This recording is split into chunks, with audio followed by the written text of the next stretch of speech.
ये कैसे संभव हो सकता है? कोई रोको इसे, कोई रोको इसे।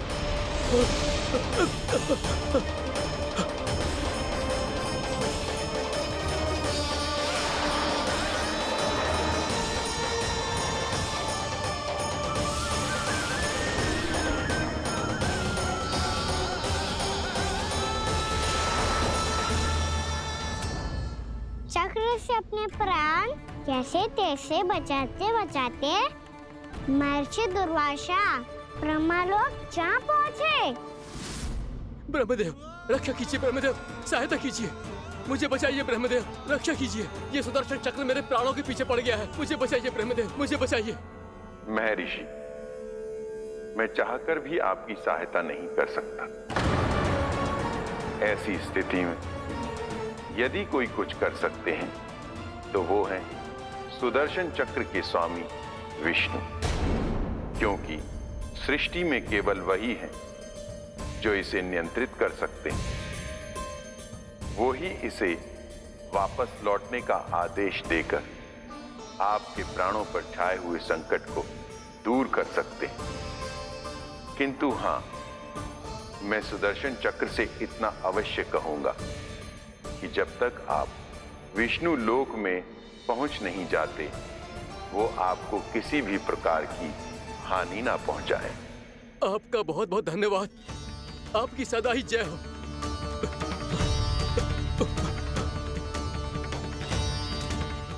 फिर क्या था? भागते भागते महर्षि दुर्वासा सीधे भगवान श्री हरि के शरण में बैकुंठ पहुंच गए। त्राहिमाम प्रभु, त्राहिमाम, मुझे बचाइए, मेरी सहायता कीजिए प्रभु, मेरी सहायता कीजिए।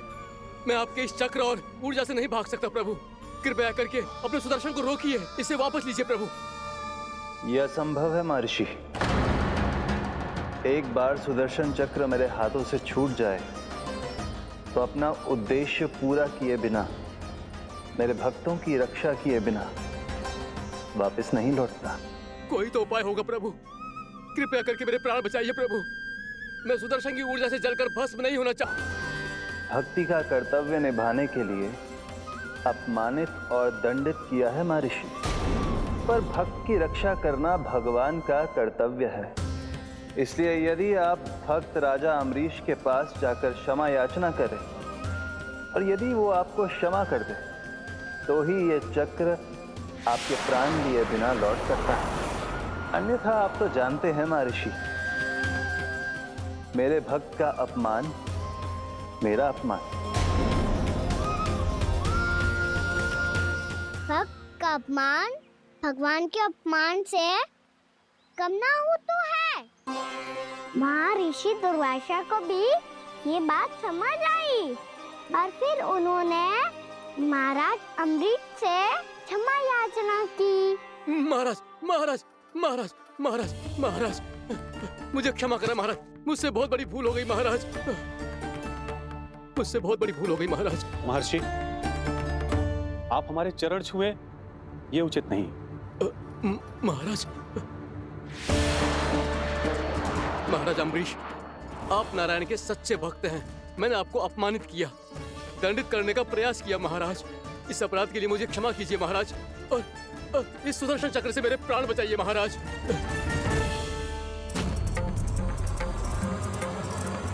हे महान सुदर्शन, यदि महर्षि के लिए मेरे हृदय में अभी भी वही सम्मान और प्रेम हो जो इनके प्रथम आगमन पे था, तो कृपया आप अपने धाम वापस लौट जाइए।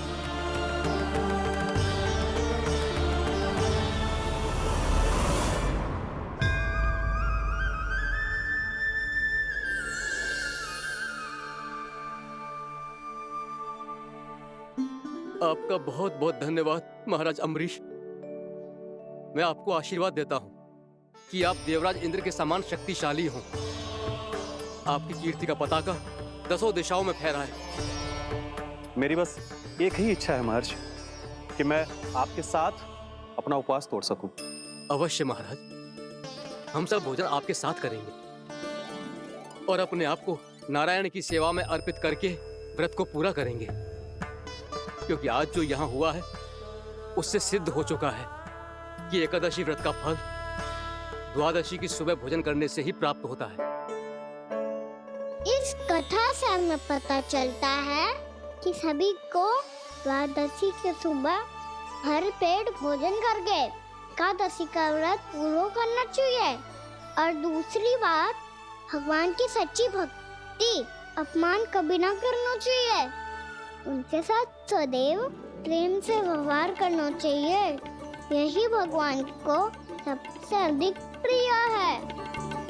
भैया भोलाराम, मैंने भी श्री हरि पे तुम्हारे विश्वास का उपहास उड़ाया था, मुझे क्षमा कर दो। ना ना, आप क्षमा मांगकर मुझे लज्जित मत करो, आप तो मेरी बहन जैसी हैं। जब महर्षि दुर्वासा जैसे महान ऋषि को भी प्रभु के भक्त से क्षमा मांगनी पड़ी, तो मैं तो बहुत ही तुच्छ हूँ।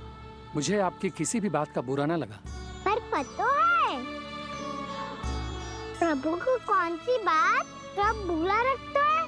कौन सी बात? जब उनका भक्त भूखा रहे, हमें भी अपना व्रत पूरा ना करे। और जैसा कि आप सभी ने अभी कथा से सीखो है, एकादशी के व्रत को द्वादशी की सुबह अवश्य पूरा करना चाहिए। अब आप जाओ, अपना व्रत पूरा करो।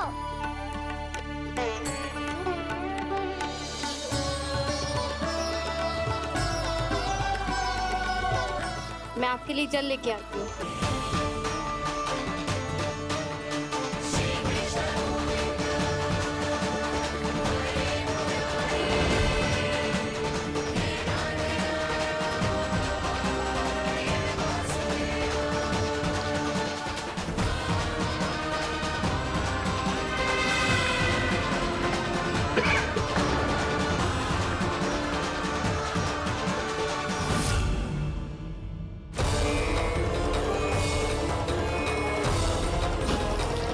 इतने वर्षों में स्वामी का ध्यान कभी भंग नहीं हुआ। क्या अचानक क्या हो गया इन्हें? स्वामी,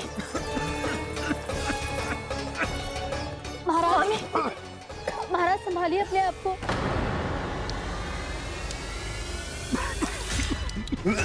दरबार में वचन दे चुकी हूँ कि सबके समक्ष इन्हें लेके आओगी, किंतु इस स्थिति में ये होगा कैसे? महाराज! कान्हा, कान्हा, कान्हा,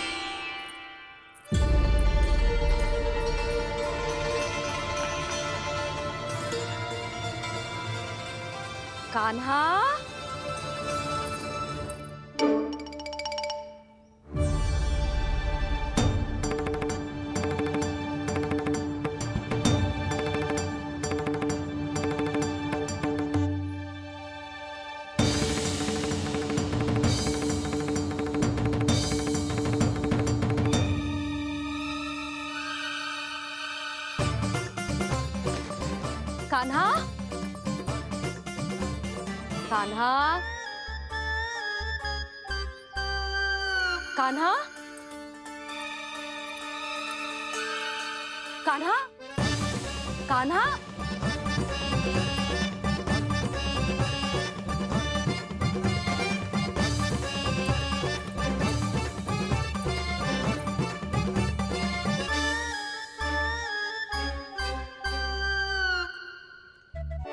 कान्हा,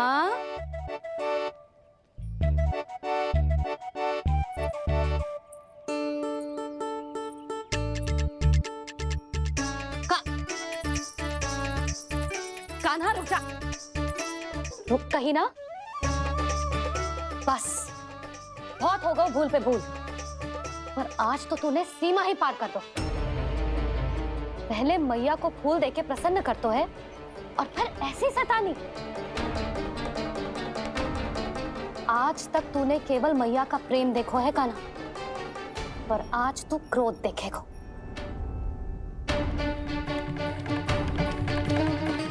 मैया, चल भीतर चल।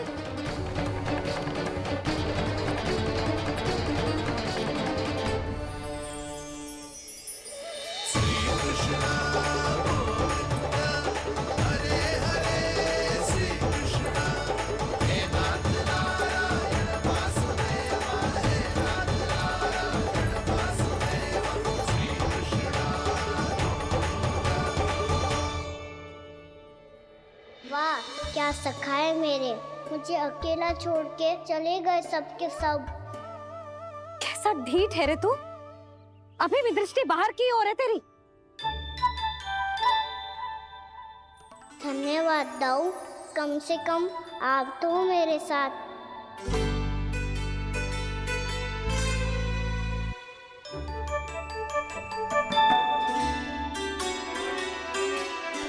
बहुत पंख लग गए ना पाँव में। चुपचाप बैठ और कान खोलकर मेरी बात सुन।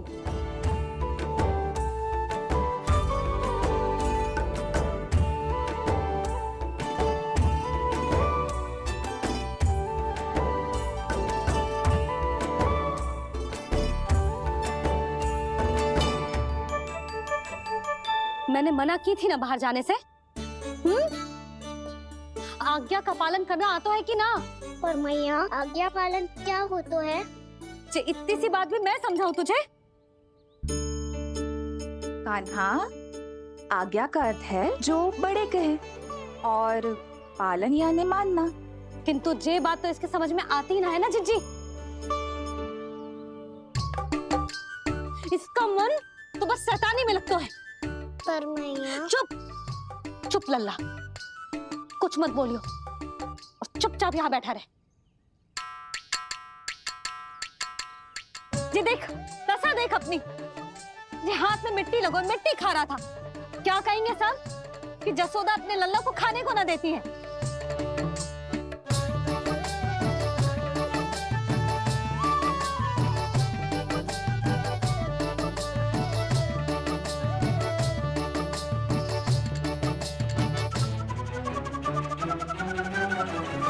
कुल्ला कर।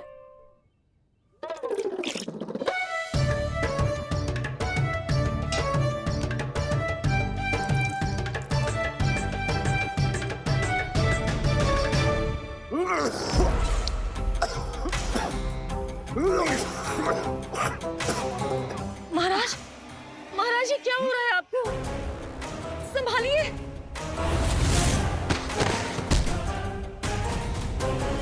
आपको क्या हुआ है महाराज? और आपके मुंह में ये मिट्टी कहाँ से आई? मिट्टी कोई खाने की वस्तु है भला? हाँ? और मैंने मना करने पर भी बाहर गए हो, और मैं पकड़ने आई तो भागने लगो। अब कछु बोलेगो भी कि चुप रहेगो?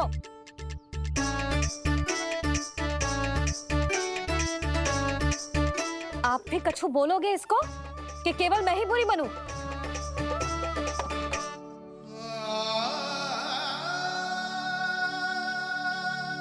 सुनाई दे रहा है कि ना? कछु बोलोगे आप कि ना? इससे पहले बाबा को मेरे कारण मैया का क्रोध सहना पड़े, मुझे तो कुछ करना ही पड़ेगा। मैया,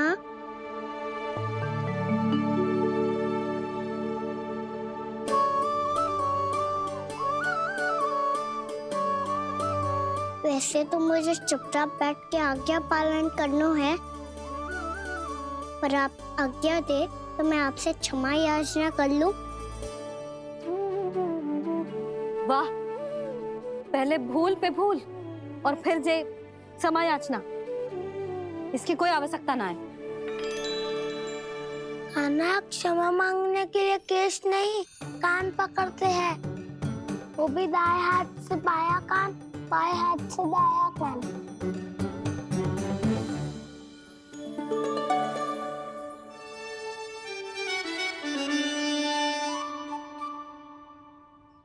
आज तो कितने भी जतन कर ले लल्ला, मेरा क्रोध शांत ना होगा। हाँ नहीं तो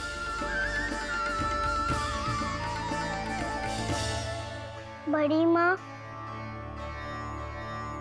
बाबा सहायता करो ना।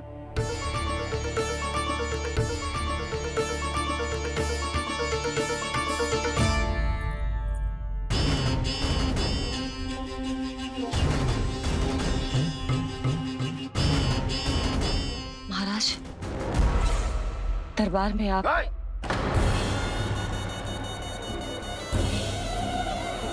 क्षमा कीजिए, हम आपकी तपस्या में विघ्न नहीं डालना चाहते थे। अब आज्ञा दीजिए।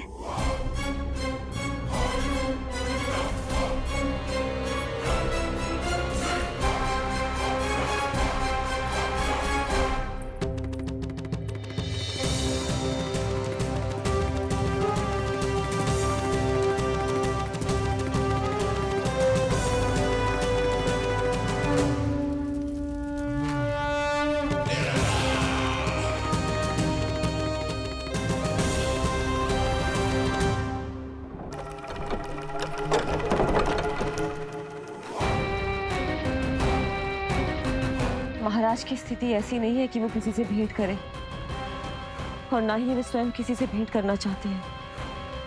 अब हम क्या करेंगे? छोटी माँ आकर तब तक तू ऐसे हिल भी नहीं सकता था ना। अब क्या करेगा तू? क्या कर रहा है तू? कुछ समझ में नहीं आ रहा, बोल के बता ना। ओहो दाऊ, इतना भी नहीं समझते। भैया ने चुपचाप बैठने की आज्ञा दी है ना, आज्ञा पालन कर रहा हूँ। कैसे बोलूं? कर, अच्छे से कर। और मुझे क्या संकेत दे रहा था ये तो बता। तनिक देख के बताओ ना दाऊ, भीतर क्या हो रहा है? ना तो मुझे भी फंसवा देगा। आप मेरे दाऊ हो ना, मेरे अच्छे वाले दाऊ हो ना, मेरे प्यारे वाले दाऊ हो ना। आप मेरी सहायता नहीं करोगे तो कौन करेगा? अच्छा ठीक है, पर स्मरण रखना, कभी मैं फंसू तो तुझे भी मेरी सहायता करनी पड़ेगी।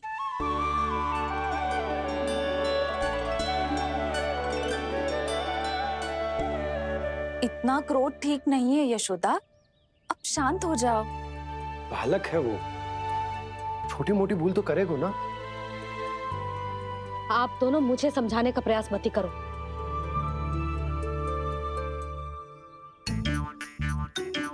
छोटी माँ को मनाने को प्रयास हो रहा है।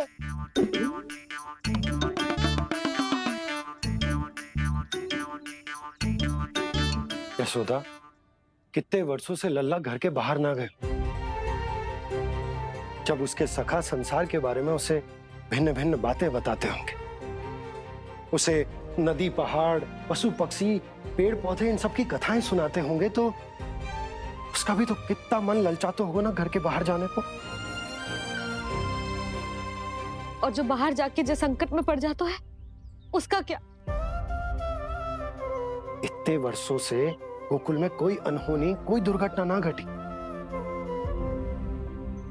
यशोदा, मेरा तो यही मानना है कि अब हमें लल्ला को घर के भीतर और बंद ना रखना चाहिए।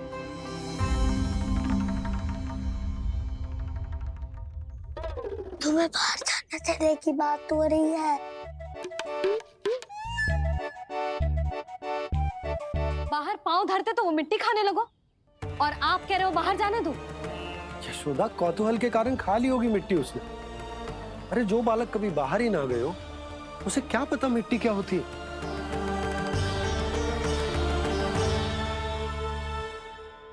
यशोदा, माँ की ममता और मन की चिंता दोनों समझती हूँ मैं।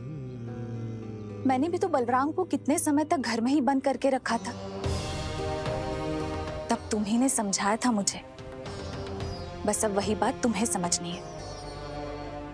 मैं जानती हूँ तुम कान्हा की सुरक्षा चाहती हो, पर अब यही सुरक्षा उसके विकास में बाधा बन रही है यशोदा। जब प्रतिबंध अधिक हो जाए तो बाल मन में उसे तोड़ने का भाव पनपने लगता है। हो सकता है कान्हा ने आज तुम्हारा वचन इसीलिए तोड़ा हो